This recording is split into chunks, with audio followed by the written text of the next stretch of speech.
Graças a Deus, meus amados, tudo bem com vocês? Bastante tempo que eu não gravo vídeo aqui pro canal, mas hoje eu queria compartilhar com vocês uma devocional que eu fiz agora de manhã. Eu vou usar o texto da Nova Versão Transformadora.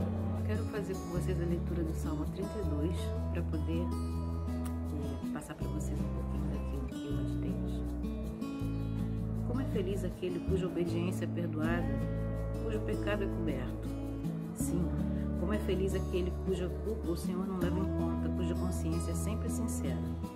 Enquanto me recusei a confessar o meu pecado, meu corpo definhou e eu gemia o dia inteiro. Dia e noite tua mão pesava sobre mim, minha força evaporou como água no calor do verão. Finalmente confessei a ti os meus pecados e não escondi mais a minha culpa. Disse comigo, confessarei ao Senhor a minha rebeldia e tu perdoaste a minha culpa. Portanto, todos que forem fiéis a ti enquanto há tempo, Portanto, todos que forem fiéis, orem a ti enquanto há tempo, para que não se afoguem quando vier a inundação. Pois és meu esconderijo, tu me guardas da aflição e me cercas de cânticos de vitória. O Senhor diz, eu o guiarei pelo caminho para a sua vida, e lhe darei conselhos e cuidarei de você. Não sejam como o cavalo ou a mula que não têm discernimento e precisam de freios e rédeas para ser controlados. O perverso tem muitas tristezas, mas o que confia no Senhor é cercado de amor. Portanto, alegrem-se no Senhor e exultem todos vocês que são justos. Gritem de alegria todos vocês que têm coração íntegro. Então, o que esse texto falou comigo nessa manhã? Fiz algumas anotações aqui, é o seguinte. Ele começa logo o texto, quando Davi começa, é um salmo de Davi, né? E Davi, ele já começa dando pra gente uma conclusão que ele chegou, depois que ele passou por esse processo do pecado que ele cometeu e depois que ele se arrependeu. Então ele já chegou à seguinte conclusão: como é feliz aquele cuja obediência é perdoada e cujo pecado é coberto. Então, o mais importante para Davi, depois de toda essa situação que ele passou, foi perceber que o mais do que feliz mesmo é isso, ter o seu pecado perdoado. Melhor do que qualquer outra coisa é ser perdoado por Deus. E como é que aconteceu isso, né? Ele inicia o salmo chegando a essa conclusão, dizendo que bem-aventurado é aquele que confessa o seu pecado arrependido. E a seguir ele vai relatando o motivo por que ele fez essa afirmação. Por que ele chegou a essa conclusão? Ele havia pecado, né? Então, algo aconteceu em que ele feriu a vontade de Deus, que ele feriu a lei do Senhor. E aí, mais adiante a gente vê o seguinte, pelo texto a gente entende que a atitude de confissão e arrependimento parece que levou um pouquinho de tempo, não foi rápido, pecou, se arrependeu, não foi isso não. Por quê? Porque Davi, ele começa a ter consequências, inclusive no físico, né? Ele fala que da questão do vigor, né? Fala do corpo. A impressão que a gente tem quando a gente vê essa fala de Davi é que ele teve realmente dores pelo corpo, né?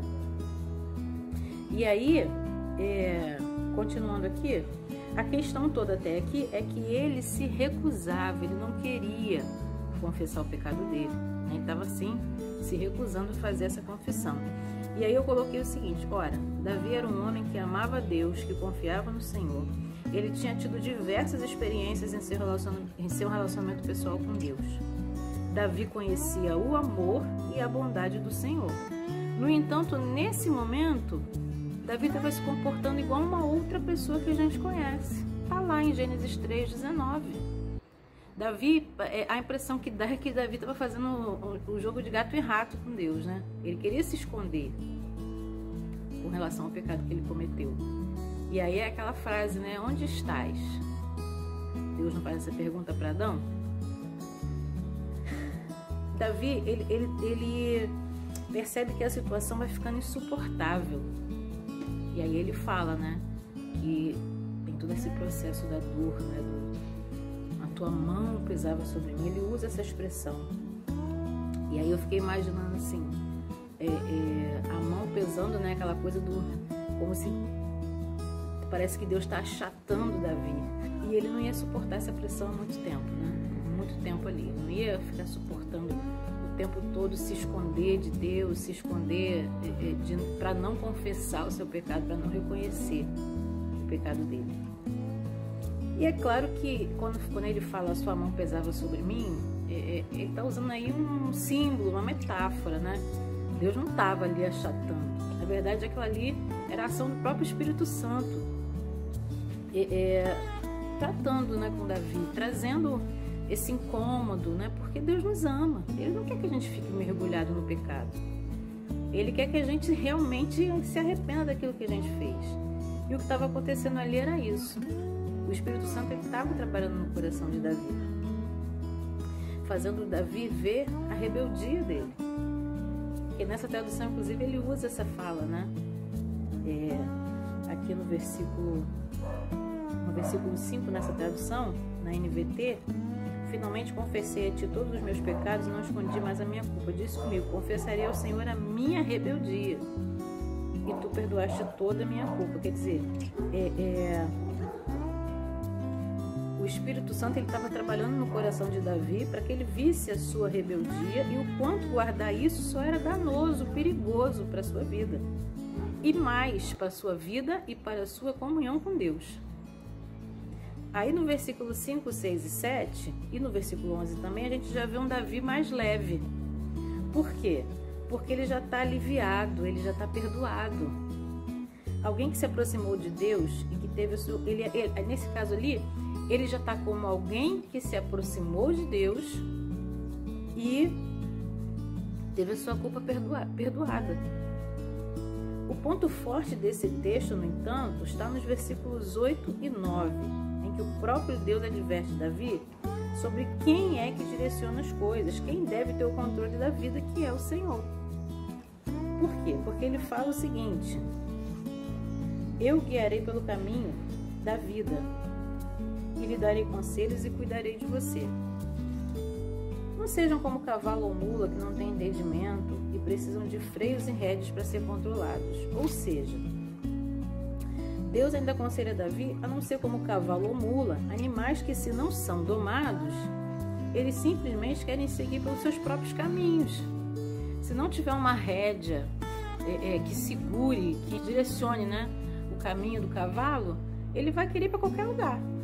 A mula, a mesma coisa. E o mais interessante é que Deus diz para Davi não ser dependente das rédeas. Eu coloquei assim aqui, que é como se Deus estivesse falando o seguinte: toda vez que você tenta tomar as rédeas da sua vida ou da situação, dá nisso. Ou seja, você faz besteira, você não tem... o ser humano, ele não tem a perspectiva que Deus tem da nossa vida. Deus sabe, Deus conhece toda a nossa vida, Deus tem a nossa história. Só que a gente não tem essa perspectiva, a gente não vê como Deus vê. Fala isso lá em 1 Samuel. Deus vê a coisa toda, Deus vê o quadro pronto. A gente vê só aquilo que é possível, porque como nós não somos onipresentes e nem oniscientes, a gente não está no futuro na história, né? A gente já viveu, o nosso tempo é até agora. A gente está limitado a esse momento agora. Eu não sei se quando eu levantar daqui, eu vou tropeçar, ou se a fechadura da porta vai emperrar, ou qualquer coisa. Mas Deus sabe, porque Deus tem esse conhecimento. Então por isso que Deus fala para Davi, não seja como cavalo ou como uma mula, porque quem tem que direcionar seus caminhos sou eu. É interessante que Deus diz para Davi não ser dependente das rédeas, ou seja, o relacionamento entre eles pode ser leve, por amor e obediência. Deus quer se relacionar conosco, nos dando liberdade a certo ponto, a fim de evitar um relacionamento de opressão, porque Deus, ele não é um opressor. Deus, ele é soberano, mas ele não é tirano.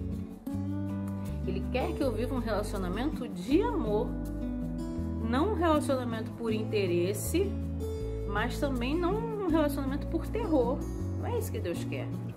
Então, quando ele fala pra gente não ser como cavalo ou como mula, eu não preciso me relacionar com Deus estando o tempo todo sendo chamada a atenção por Ele para fazer alguma coisa. Não tem essa necessidade, não é esse o ponto. Não é essa questão que Deus quer. Deus quer ter um relacionamento de amor o tempo todo. De amor e obediência. Deus não é aquele que vai ficar passando a mão na nossa cabeça, no nosso pecado. Mas Ele vai nos corrigir. E Ele vai nos corrigir por amor. Deus, Ele não é um ditador, ele é soberano, mas não é um tirano. E Ele é alguém a quem tememos em reverência, mas também em amor e gratidão. No verso 10, Davi percebe que Deus o ama e que a sua correção pode até ser dolorida, mas é baseada no grande amor que Deus tem para com os seus filhos. Então, Deus nos fez seus filhos. A carta de 1 João, o texto diz que nós somos filhos de Deus, que nós agora somos filhos de Deus. E que Deus fez isso para nós. Ele nos fez seus filhos através de Jesus Cristo, nos comprando, pagando um preço muito alto na cruz do Calvário, nos resgatando de um império de trevas, de tremenda escuridão, de um lamaçal de pecado e nos trazendo para o reino do Filho de seu amor.